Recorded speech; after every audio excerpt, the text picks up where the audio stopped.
இன்றைக்கும் சோர்வடைந்து வியாதிப்பட்டும் தன்னுடைய வேலையை உண்மை உத்தவமாய் செய்கிற அன்பு தேவதாசர்களே, உடையதான சோர்வை உங்களுடைய வியாதியும் ஜெபமாய் மாற்றுங்க.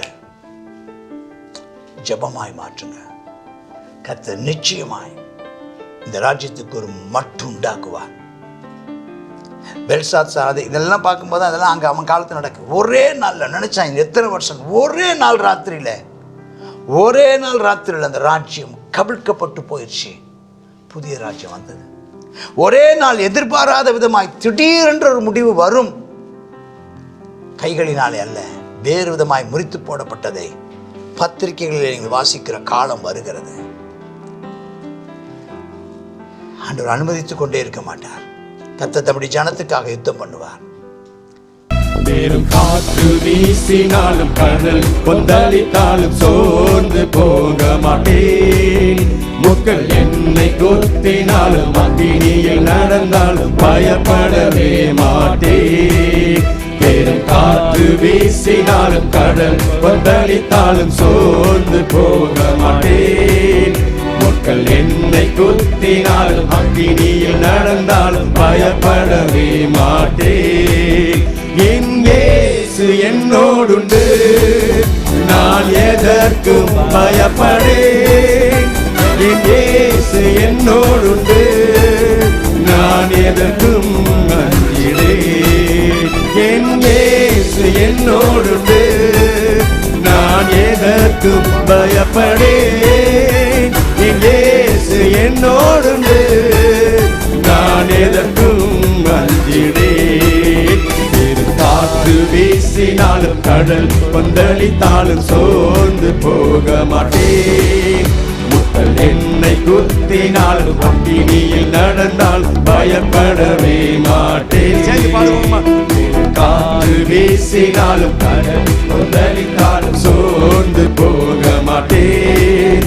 முக்கள் என்னை குத்தினாலும் அக்கினியில் நடந்தாலும் பயப்படவே மாட்டேன். என் இயேசு என்னோடுண்டு, நான் எதற்கும் பயப்படேன். என் இயேசு என்னோடுண்டு, நான் எதற்கும் அஞ்சிடேன். என் இயேசு என்னோடுண்டு, நான் எதற்கும் பயப்படேன். என் இயேசு என்னோடுண்டு, நான் எதற்கும் அஞ்சிடேன். கர்த்தருடைய பரிசுத்த நாமத்திற்கு மகிமை உண்டாவதாக. ஆண்டவராகிய இயேசு கிறிஸ்துவின் நாமத்தில் உங்கள் யாவரையும் வரவேற்கிறேன். கற்றதும் பெற்றதும் பெரிய விஷயங்கள். ஆனால் இருக்கிற அதை பற்றி நீங்கள் தானியேல் புஸ்தகத்தை வாசிக்கும்போது அதில் இருக்கிற நிறைய புரியாது இருக்கிறவர்களுக்கு சொன்ன ஒரு விளக்கமும், அதிலிருந்து நம்ம என்ன கற்றுக்கொள்கிறோம், என்ன பார்க்குறோன்னா, தேவனுடைய உலகத்தினுடைய ராஜ்யங்களில் தேவன் உன்னதமானவர். மனுஷனுடையதான ஆளுகையில் அவர் சம்பந்தப்படுகிறார். அவர் அதில் ஆளுகை செய்கிறார். அவரே தமக்கு பிரியமானவனுக்கு ராஜ்யத்தை கொடுக்கிறார். அவரே காலங்களையும் நேரங்களையும் நிர்மாணிக்கிறார், தீர்மானிக்கிறார். அப்போ அவர் எல்லாவற்றையும் அறிந்திருக்கிறார். அவரே அவர்களை வரவிடுகிறார். அவரே அவர்களுக்கு முடிவுண்டாக்குகிறார். அவர்கள் மூலமாக தேவன் தம்முடைய நாமத்தை மகிமைப்படுத்திக் கொள்கிறார். இவைகள் எல்லாவற்றிலையும் தேவனை குறித்து அறிந்து கொள்கிற பாக்கியத்தை கர்த்தர் பெற்றுக்கொள்வார்களாக. இந்த காலகட்டத்தில் எல்லாம் கர்த்தருடைய நாமம் மகிமைப்படுகிறது. ரோம ராஜ்யம் வந்ததுக்கு அப்புறம், அதாவது ரோம ராஜ்யம் வந்ததுக்கு பிற்பாடு கிறிஸ்துவின் ராஜ்யம் ஆரம்பிக்கிறது. மெதுவாக சின்ன அளவில் அவன் பாலஸ்தீனத்தில், பெத்லஹேமில், எருசலேமில், அவன் ஸ்தோத்திரம் மேல் மாடியில் அவன் தேவனுடைய ராஜ்யம் சிறிய அளவில், அது சிறிய கொம்பு அல்ல, சிறிய ராஜ்யம், சிறிய சபை. கர்த்தருக்கு ஸ்தோத்திரம். அது எழும்புகிறதை நாம் பார்க்குறோம். சரி, தானியேலாக எனக்கு முதல் காண்பிக்கப்பட்ட தரிசனத்துக்கு பின்பு ராஜாவை பெல்சாத்சார் ராஜ்யம் பண்ண 3ஆம் வருஷத்தில் ஒரு தரிசனம். என்ன பார்க்குறாரு? 7ஆம் தேசத்தில் சூசான் அரண்மனையில் இருக்கிறார். இது அதுக்கு அடுத்த சாம்ராஜ்யத்தில் நடக்க போகிற சம்பவத்தை குறித்து பார்க்குறாரு. பாபிலோனில் அங்கே இருக்குது, அங்கே ஒரு அரண்மனை இருக்குது, அங்கே ஒரு ஆளுகை. 2வது வந்த மேதிய பெர்சிய சாம்ராஜ்யத்துக்கு உள்ளதான தலைநகரம் 7ஆம்ல சூசான். ஆனால் இப்போ அவர் அடுத்து வரப்போகிறதான ராஜ்யத்தையும் அந்த ராஜ்யத்தில் இவர் வகிக்க போகிற பதவியையும் கர்த்தர் அவர்களுக்கு காண்பிக்கிறார். அப்போ அந்த தரிசனத்தை தான் பார்க்குறாரு.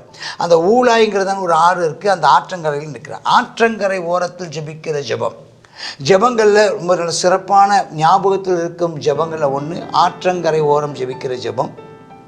கர்த்தருக்கு ஸ்தோத்திரம். மலைகளில் சிகரங்களில் உட்கார்ந்து மலைகளில் உட்கார்ந்து ஜெபிக்கிற ஜெபம், காடுகளில் உட்கார்ந்து ஜெபிக்கிற ஜெபம், மேல் வீட்டறையில் ஜெபிக்கிற ஜெபம், இதெல்லாம் ஜெபங்கள் நடக்கிற இடங்கள். இப்போ பார்க்குறார். அப்போ கண்களை ஏறெடுத்து பார்க்குறாரு. அப்போ 2 கொம்புள்ள ஒரு ஆட்டுக்கடா வருது. ஆட்டுக்கடா, அந்த ஆட்டுக்கடா 2 கொம்பு, ஒரு கொம்பு உயரமாக ஒரு கொம்பு குட்டையாகவும் இருக்குது. ஆமாம், இது யாரை குறிக்கிறது? மேதிய பெர்சிய சாம்ராஜ்யத்தை குறிக்கிறது இந்த கொம்பு. அப்போ ஒன்று இந்த இது என்ன செய்யுது? மேற்கு வடக்கு தெற்கு கிழக்க, ஏன்னா இது கிழக்க இருந்து தான் எழும்பி போகிற ஒரு ராஜ்யம். இது 6 கைக்கு தப்பவில்லையா பயங்கரமாக இது மேற்கொண்டு தான், பயங்கரமாக இஷ்டப்படி செய்து வல்லமை கொண்டதான். இது எங்கேருந்து எழும்பினதான மிருகம்? இது கிழக்கே இருந்து எழும்பின மிருகம். ராஜ்யம். இந்த ராஜ்யம் என்ன செய்து இஷ்டப்படி மேற்கொண்டு தான் கவனிச்சுட்டே இருக்கிறார். இந்த டைமில் மேற்கேருந்து ஒரு வெள்ளாட்டுக்கடா வருது. இந்த ஆட்டுக்கடாங்கிறது இது செம்மறி ஆட்டுக்கடா. அது வெள்ளாட்டுக்கடா ஒன்று வருது. அது கால் பாவாமல் வருதுன்னா பாருங்களேன், அதான் கிரேக்க சாம்ராஜ்யம். அதில் அலெக்சாண்டர், இந்த வெள்ளாட்டுக்கடா அலெக்சாண்டர் பயங்கர ஸ்பீடாக வர்றான். அது வந்த வேகத்துக்கு என்ன செய்யுது? கிழக்கே இருந்ததான வெள்ளாட்டுக்கடா நடுவே விசேஷ கொம்பு இருந்துதான். அந்த கொம்பு என்ன செஞ்சுதான்? அந்த வெள்ளாட்டுக்கடா கண்களுக்கு முன்பதாக கண்களுக்கு நடுவே ஒரு விசேஷ கொம்பு. அதுதான் அந்த யார்? அலெக்சாண்டர். இவன் உக்கரத்தோடு எதிரே பாய்ந்து அந்த ஆட்டுக்கடான் கிட்ட பார்க்குறான். அது மோதி ஜெயிச்சிருச்சு, வெள்ளாட்டுக்கடா தள்ளிடுச்சு. அது பயங்கரமாக அந்த வெள்ளாட்டுக்கடா வல்லவை கொண்டு பலம் கொண்டிருக்கும்போது அந்த திடீர்னு அந்த பெரிய கொம்பு என்ன செஞ்சிருச்சு? உடைஞ்சு போயிடுச்சு. அதுக்கு பதிலாக 4 திசைகள்லையும் 4 கொம்பு எழுமிச்சான். அதுலேருந்து சின்னதாக ஒரு கொம்பு வந்துச்சான். அது தெற்கு கிழக்குக்கு எதிராக போச்சான். இது எங்கேருந்து? மேற்கேருந்து எழும்பினது. இது தெற்குக்கும் கிழக்குக்கு நேர போச்சான். அது என்ன செஞ்சுதான்? சேனை பரியந்தமும் பயங்கரமாக வளர்ந்து நட்சத்திரங்களை சிலவற்றை கீழே விழ பண்ணி மிதித்ததா. இது யாரை குறிக்கிறது? கடைசி காலத்தில் போகிற அந்தி கிறிஸ்துவன்னு சொல்லலாம். அந்த காலத்தில் எழும்பினதான அந்தியோக்கியஸ் எப்பிபானஸ் சொல்லப்படுகிறதான ஒரு கிரேக்க சாம்ராஜ்யத்தில்தான் ஒரு ராஜா. அவன் தேவனுடைய ஆலயத்துக்கு விரோதமாக எழும்பினா ஒரு ராஜா. அந்த ராஜாவை பற்றியும் நம்ம பார்க்கலாம். இவைகள் எல்லாமே ஒவ்வொரு தலைமுறையிலையும், அதாவது ஒவ்வொரு நூற்றாண்டுகள்லேயும், ஒவ்வொரு 100 ஆண்டுகளிலேயோ அல்லது ஒவ்வொரு அந்த 150 அந்த ஒரு காலகட்டங்களில் சில ராஜ்யங்களுடைய 400 வருஷம் போனது, சில ராஜ்யங்கள் 1000 வருடம் போனது, சில ராஜ்யங்கள் 100 வருஷம், சில ராஜ்யங்கள் 150 வருஷம், சில ராஜ்யங்கள் 80 வருஷம். இப்படி வருஷங்களுக்கும் ஒவ்வொரு ராஜ்யங்களும் சில நூற்றாண்டுகள் நீடித்தது. நூற்றாண்டுகளாக நீடித்த ராஜ்யங்களும் உண்டு. சில ஆண்டுகள் நீடித்ததான 100 வருஷத்துக்கு கீழே நீண்டதான ராஜ்யங்களும் உண்டு. போகட்டும். இந்த காலகட்டத்தில் இந்த விதமான எல்லா தலைமுறையில் இருக்கிற அரசியல் சூழலுக்கும் எல்லா சூழலும் இருக்கிறதான எல்லா தேசத்து ராஜ்யங்களுடையதான ராஜாங்க காரியத்தோடும் அதனுடைய அதிபதிகளுடைய ஆளுகை செய்கிறவர்களோடும் இந்த தரிசனங்கள் ஒத்து போகிறத பார்த்து வியந்து போயிருக்கிறாங்க. ஒத்துப்போகும். இன்றைக்கி நம்முடையதான தேசத்தில் இருக்கிறதான அந்த சூழல்லையும் இந்த பகுதிகள் எழுத பார்க்குறேன். இங்கே இப்போவும் ஒரு சின்ன கொம்பு அது பயங்கரமாக ஆடுது. சேனின் அதிபதி பரியந்தம் தன்னை உயர்த்துது. அன்றாட பழியை நீக்குது. பரிசுத்த ஸ்தலத்தை ஆலயத்தை பூட்டுது. ஆமாம், தேவனுக்கு விரோதமாக போராடுது. சத்தியத்தை தரையில் தள்ளுது. பைபிளை கிழிச்சு போடுது. அது கிரியை செய்து அனுகூலம் அடைகிறது. ரொம்ப பெருசாக வருது. பரிசுத்தவானாகிய ஒருவன் பேசுகிறார். என்ன பேசுகிறாருன்னா, அன்றாட பலியை குறித்தும் பால் கடிப்பு உண்டாக்கும் பாதகத்தை குறித்தும் பரிசுத்த ஸ்தலம் சேனை மிதிக்கப்பட ஒப்பு கொடுப்பதை பற்றி, ஏயா இப்படி ஒன்று அட்டகாசம் பண்ணுறாங்களே, சபைகளுக்கு விரோதமாக எழும்புகிறார்களே, ஊழியக்காரர்களுக்கு விரோதமாக எழும்புகிறார்களே, இவர்கள் இப்படி ஊழியங்களையும் ஊழியர்களையும் விசுவாச மக்களையும் சிதறடிக்கிறார்களே, எவ்வளோ காலம் இருக்கும்னு கேட்குறாரு. அப்போ அந்த காலங்களுக்கும் ஒரு எல்லை உண்டு. என்ன ஆட்டம் ஆடட்டும், என்ன பண்ணட்டும், சபைக்கு விரோதமாக எழும்பட்டும், சபையினுடைய காரியங்கள் சபை ஊழியர்களுக்கு விரோதமாக எழும்பட்டும், சபைக்கு விரோதமாக எழும்புகிறார்கள், சிதறடிக்கிறார்கள். ஆனால் இவர்களுக்கு ஒரு எல்லை உண்டு, இவர்களுக்கு ஒரு காலகட்டம் உண்டு. இவங்க ஒன்றும் நிரந்தரமான ராஜ்யத்துக்குரியவர்கள் அல்ல. அப்போது 2300 ராப்பகல் போகும் அப்படின்னு சொல்கிறார். கிட்டத்தட்ட 7 ஆண்டுகள் அப்படிங்கிற ஒரு அர்த்தத்தில் இது சொல்லப்படுகிறத நம்ம பார்க்குறோம். 2300 ராப்பகல் போகும் அப்படின்னு சொல்கிறார். 7 ஆண்டுகளுக்கு முன்னாடி சில 14 ஆண்டுகள் போகுங்கிறாங்க. இப்படி பல காரணங்கள் இதை பற்றி சொல்லப்படுகிறத பார்க்குறோம். ஆனால் இது ஏதோ ஒரு குறிப்பிட்ட கால வரையறை உண்டு. இது ஒன்றும் நீண்ட காலம் போயிடாது, இது ஒன்று அப்படியே இழுத்துட்டு போயிடாது. அதுக்கப்புறம் இவன் சீரழித்த இந்த பரிசுத்த ஸ்தலம் மறுபடியும் சுத்திகரிக்கப்படும். சபைக்கு மறுபடியும் ஒரு வாழ்வு உண்டு.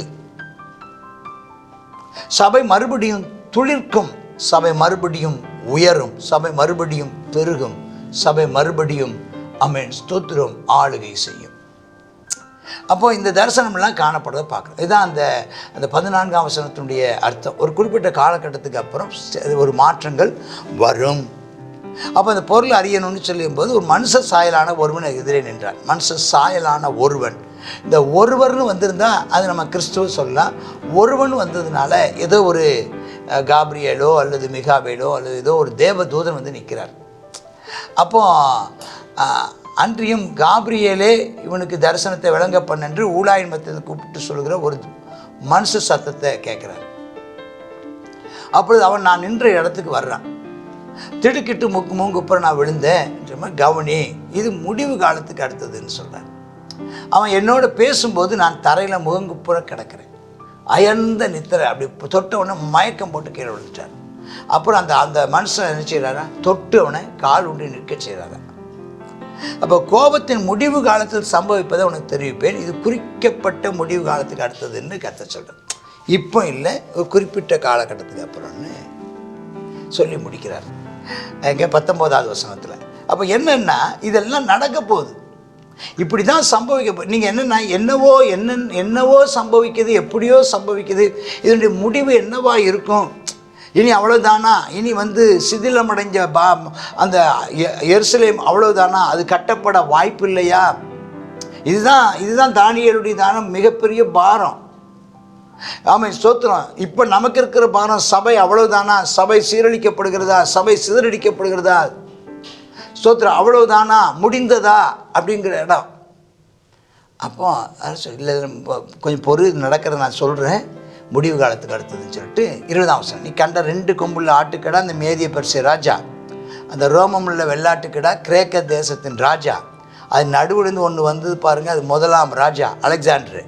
முறிந்து போன 4 கொம்புக்கு பதிலாக ஒரு 4 வந்துச்சு பார்த்தியா, அந்த வல்லமை இருக்காது. அந்த 4ம் நான் நேற்றுக்குன்னு சொன்னேன், செல்யூக்கஸு, தாலமி, லிசாண்டர் அப்படின்னு சொல்லப்படுதா, கெசாண்டர் சொல்லப்படுற ஒரு 4 பேர். அவருடைய ராஜ்யபாரத்தின் கடைசியில் தான் பாதகருடைய பாதகம் நிறைவேறும், மூர்க்கமும் சூதுமுள்ள சாமர்த்தியமான ராஜா வருவான். அவன் தான் இந்த அந்தி கிறிஸ்து. ஆனால் அந்த நாட்களில் எழுப்பினதான ஒரு அந்தியோக்கியஸ் எப்பிபானஸுங்கிறவன், அவனுடைய வல்லமை பெருகும். இந்த சாமர்த்தியமான ஒரு ராஜா இவன் எப்படிப்பட்டவனே, முகம் வந்து மூர்க்க முகமாக, சூதான வஞ்சக பேச்சு, எல்லோரும் ஏமாத்துகிற பேச்சு. இவன் ஆட்களை சாமர்த்தியமான ராஜா. இவன் ஒவ்வொரு நூற்றாண்டுலையும் எழும்புகிறான். ஒவ்வொரு நூற்றாண்டுலேயும் ஒவ்வொரு ஆளை நம்ம இதுக்கு வந்து காரணம் காட்டலாம். இந்த நபராக தான் இருக்குமோ, அந்த மூர்க்க முகம் இவன் தான் பார்த்தா மூர்க்க முகமாக இருக்கான், இவன் தான் அப்படி ஆட்களை ரொம்ப வஞ்சித்து கொண்டு இருக்கிறான், இவனாக இருக்குமோ சாமர்த்தியமாக பேசுகிறான் ஐயா, ஆளுக்கு தக்க மாதிரி பேசுகிறான், ரொம்ப சாமர்த்தியம், இவனாக தான் இருக்குமா, அப்படி ஒன்று எழும்புவானா. அவனுடைய வல்லமை பெருகுமா. அவனுடைய சுயபலத்தினால் அல்ல, அவன் வந்து ரொம்ப பெரிய ஆள் கிடையாது, ஆனால் அது அவன் பலம் அல்ல, எழும்புறான். ஆனால் அவனுக்கு பின்னால் இருந்து யாரோ ஒருத்தர் இயக்குறாங்க, ஒன்று இயக்குது அவனை. அவன் அதிசய விதமாக அழிவு உண்டாக்குறான். அதாவது அதிசய விதமாக அழிவு உண்டாக்குறான்னா, அவன் விதவிதமாக சபைக்கு விரோதமாக சட்டங்களை மாத்திரம், அதை செய்கிறான், இதை செய்கிறான், எப்படியோ அவன் வந்து எழும்புறான், அனுகூலம் பெற்று கிரியை செய்கிறான். அவன் யாரிடத்துலேருந்தோ அவன் பலனை பெற்றுக்கொள்கிறான். பலவான இங்கேயும் பலவான்கள்னா ஊழியக்காரங்க, பரிசுத்த ஜனங்கள், விசுவாசிகளை அழிப்பான். இப்படியாக அந்த கொம்பு அதிசயமான விதமாக அழிமுண்டாக்குது, வித்தியாசமாக அழிமுண்டாக்குறான், அனுகுணம் பெறுறான், பலவான்களை அழிக்கிறான், பரிசுத்தவான்களை அழிக்கிறான். அது எப்படி அதை செய்கிறான்னா உபாயத்தினால. உபாயம்னா தந்திரம், ஆட்களை ஏமாற்றி பயங்கரமாக ஏமாத்துறான். வஞ்சகம் வஞ்சிக்கிறான். அவன் அதான் செய்வேன்னு சொல்கிறான், செய்யாமல் போகிறான். அதை மக்கள் நம்புகிறாங்க பாருங்க. வஞ்சகம்னு தெரிஞ்சிருந்தோம், ஏமாற்றுறான்னு தெரிஞ்சிருந்தோம், முன்ன சொன்னதை இப்போ செய்யலைன்னு தெரிஞ்சிருந்தோம், அவன் சொல்கிறதான நியாய காரணங்களை வஞ்சகத்தை நம்பி கைகூடி வர பண்ணுறான். அதனால் அவனுக்கு இருதயத்தில் பெருமை வந்து போச்சு. அவனுக்கு பெருமை. அவன் என்ன செய்கிறான்னா நிர்விசாரத்தோடு இருக்கிற அநேகர் அழிக்கிறானா. யார் நிர்விசாரம்னு அர்த்தம்? அஜாக்கிரதையாக இருக்கிறவங்க, அலட்சியமாக இருக்கிறவங்க, கவனக்குறைவாக இருக்கிறவங்க, பெருமையாக இருக்கிறவங்க, அப்போ ஜெபிக்காதவங்க, வேதத்தின்படி நடக்காதவங்க, கர்த்தருக்கு எடுத்த காரியங்களில் கவனம் செலுத்தாதவங்க, ஏதோ தான் வாழ்ந்தா போதும், தான் சாப்பிட்டா போதும் அப்படின்னு நினச்சிக்கிட்டு இருக்கிறவங்க, அடுத்தவங்களை பற்றி கவலையற்று இருக்கிறவங்க, ஒருத்தர் பாதுகாப்பதை குறித்து அக்கறை இல்லாமல் இருக்கிறவங்க, அவங்களை அழிச்சு போடுவானா. இப்போ விசுவாசியில் நாம் இந்த நிர்விசாரமாக இராதபடிக்கு, விசாரம்னா கவலைன்னா கவலை இல்லை, கவனம், எச்சரிக்கை, ஜாக்கிரதை, விழிப்பாக இருக்குதல், எச்சரிக்கையாக இருக்குதல், பாதுகாப்புக்காக மற்றவங்களோடு இணைந்து இருக்குதல், இசைந்து இருக்குதல், ஒத்துழைக்குதல், ஒருத்தருக்கு ஒருத்தர் இசைவாக இருக்குதல், இதெல்லாம் தேவை. தனித்தனியாக நின்றாதீங்க, ஒற்றுமையாக நில்லுங்க. இப்படி நிர்விசாரமாக இருந்தால் நம்மளை அவன் அழிச்சு போட்டுருவான். அவன் அதிபதிகளுக்கு அதிபதியாக இருக்கிறவருக்கே விரோதமாக எழும்புறான்னா பாருங்களேன். இயேசுவே யாருன்னு கேட்குறான். இயேசுவை பற்றியும் தவறாக பேசுகிறான். இயேசுவை பற்றியும் ரொம்ப மட்டமாக பேசுகிறான், அற்பமாக பேசுகிறான். அவருக்கு விரோதமாக எழும்புவான். ஆனாலும் அவன் காலம் நீடிக்காதுங்க. இப்படி ரொம்ப நாள் போக மாட்டாங்க. அவனுக்கு நாள் எல்லாம் கொஞ்சம், அவனுக்கு ஒரு நாள் வந்து குறிக்கப்பட்டிருக்கிறது. அவனுடைய நாள் குறுக்கப்பட்டிருக்கிறது. ரொம்ப நாள் ஓடாது. அவன் கையினால் அல்ல, வேறு விதமாய் முறித்து போடுவான். சாவு வித்தியாசமான சாவாக இருக்கும். அவனுடைய ராஜ்யத்தினுடைய முடிவு வித்தியாசமான முடிவாக இருக்கும். ஒவ்வொரு தலைமுறையிலையும் இப்படி ஒருத்தன் எழும்பி, இப்படி தேவன் சபைக்குறமாக எழும்பினவங்க உண்டு. தேவனுடையதான ஊழியர்களையும் விசுவாச மக்களையும் சபையும் அவைகளுக்கு விரோதமாக எழும்பின ராஜ்யங்களும் ராஜாக்களும் உண்டு. அவர்கள் எல்லாம் ரொம்ப பெரிய அளவில் சாதிக்கிறது போல இருந்தாலும் அவருடைய காலங்களும் ஒரு முடிவுக்கு வந்தது. அதுவும் இல்லாமல் போனது, பேர் மங்கி போனது. அப்படியே இன்றைக்கு இருக்கிற நிலவர்களும் முடிந்து போவாங்க. இனி எழும்புகிறவர்களும் இல்லாமல் போவாங்க. இது நடந்துக்கிட்டே தான் இருக்குது. அவன் கடைசியாக வேறு விதமாய் முறித்து போடப்படுவான். அவனை அழிச்சு போவான். அதை நம்ம கேள்விப்படுவோம். இன்னும் கொஞ்ச காலத்தில் கேள்விப்படுவீங்க. இதை மறைச்சு வை, அநேக நாள் ஆகுங்கிறார். இது ராப்பகல் தரிசனம். 2300 வருஷம், 300 நாள் சொல்லுன்னு அங்கே ஒரு வருஷத்தை சொல்கிறாரு பார்த்தீங்களா? ஆமாம், ஸ்தோத்திரம். நாள் நடக்கும். ஒரு காலகட்டத்தை ஆண்டவர் இதுக்குன்னு நினச்சிருக்காரு.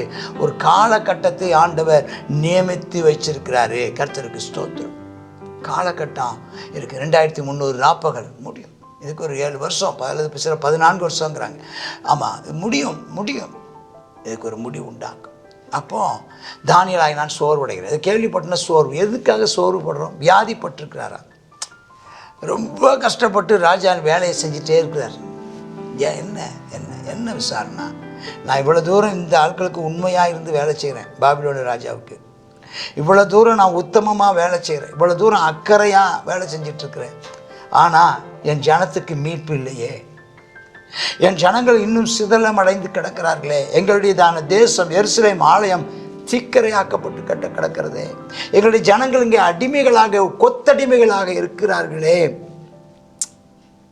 இது எவ்வளோ சீக்கிரம் முடிஞ்சிடும்னு எரேமியா 70 வருஷம் சொன்னார். இது 70 வருஷத்துலையும் தீராதோ? 70 வருஷம்னு எரேமியா சொன்னார்.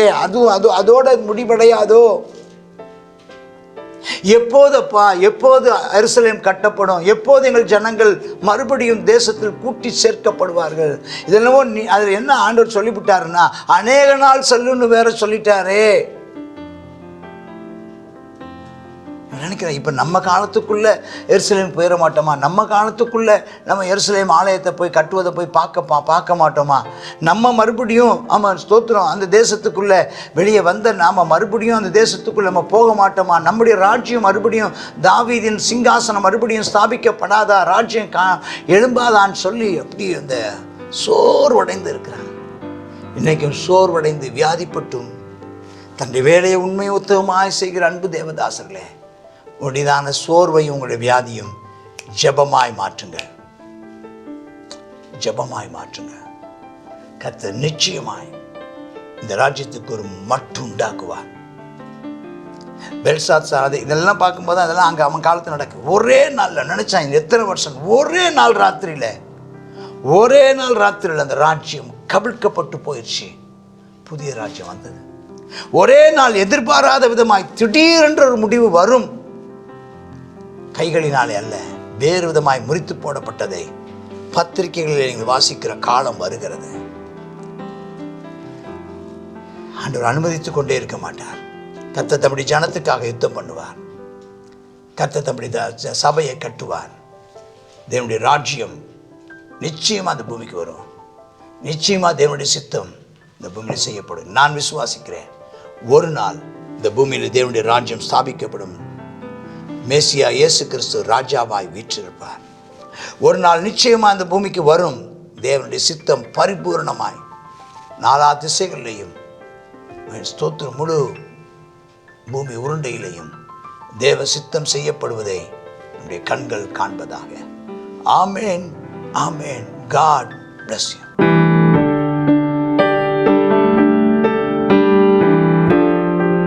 தானியேல் 8வது அதிகாரம்.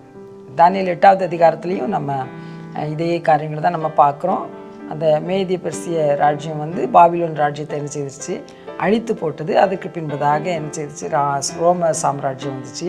அது என்ன செய்யுது, ஆட்டுக்கடான்னு சொல்லப்பட்டிருக்கிறது. அதுக்கு பின்பதாக ஒரு வெள்ளாட்டுக்கடா கால் பாவாமல் என்ன செய்யுமா, அது வேகமாக வரும் அப்படின்னு சொல்லி பார்க்குறோம். அதுலேயும் என்ன செய்வான், ஒருத்தர் என்ன செய்வான்னா, ராஜ்யத்தின் கடைசி காலத்திலே பாதகருடைய பாதகம் என்ன செய்வான், நிறைவேறும்போது மூர்க்க முகமும் சூதான பேச்சும் உள்ள சாமர்த்தியமான ஒரு ராஜா தோன்றுவான். அவனது வல்லமை பெருகும்.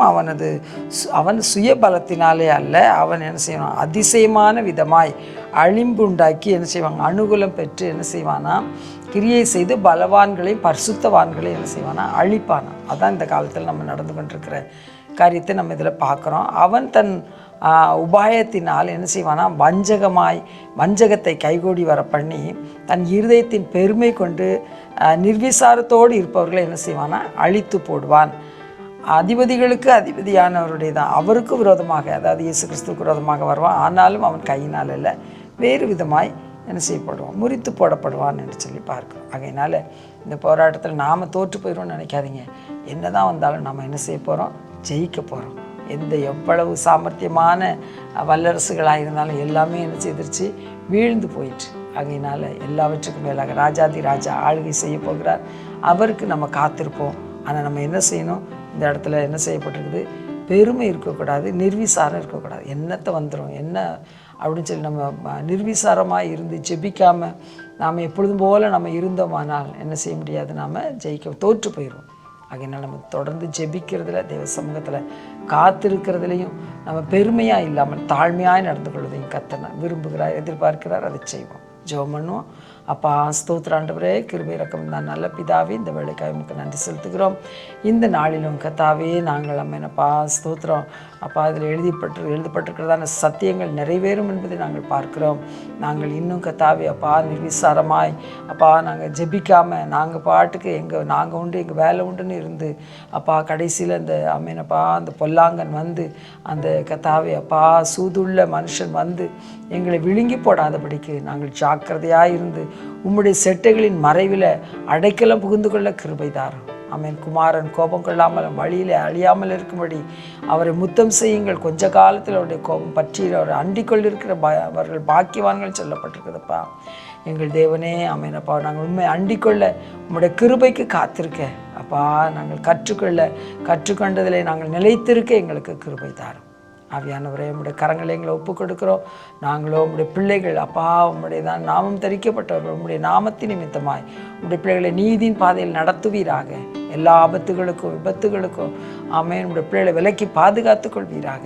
அப்பா அந்த நிர்விசாரமோ ஆமேன் அப்பா அந்த அப்பா இருதயத்தில் பெருமை கொண்டிருக்கிற காரியமோ எங்களுக்கு இராதபடிக்கு எங்களை பரிசுத்தப்படுத்தும்.